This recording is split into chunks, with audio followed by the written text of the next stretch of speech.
ఇక మిథున రాశికి సంబంధించి మృగశిర 2 పాదములు, అలాగే ఆరుద్ర 4 పాదములు, పునర్వసు 3 పాదములు, ఇవి 9 పాదములు కలిస్తే మిథున రాశి కిందకు వస్తాయి.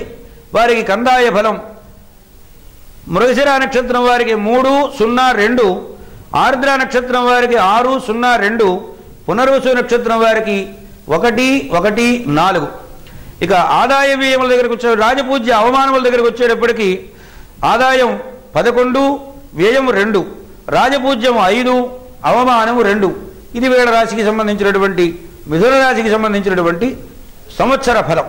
ఇక మిథున రాశిలో ఉన్నటువంటి వాళ్ళు జూలై 13వ తేదీ వరకు చాలా శుభప్రదంగా ఉంటుంది, విశేషమైనటువంటి సత్ఫలాలను పొందుతారు. ఆ కాలంలోనే మంచి పలుకుబడి లోకంలో పెరుగుతుంది. కుటుంబ సభ్యులందరూ కూడా ఆనందంతో హాయిగా జీవితాన్ని గడుపుతూ ఉంటారు. ఇక జూలై 14వ తేదీ నుండి కొంచెం మిథున రాశి వారికి వ్యతిరేకములైనటువంటి అవకాశాలు ఉన్నాయి. పనులు ఏవైతే ఉన్నాయో అవి ఈ ప్రథమార్థంలోనే కొనసాగించుకుంటూ ద్వితీయార్థంలో స్థిరములైనటువంటి పనుల వైపు వెళ్లకుండా ఉంటే వాళ్లకు చాలా మంచి ప్రయోజనం కలుగుతుంది. ఇది మిథున రాశికి సంబంధించినటువంటి వారికి ఫలం.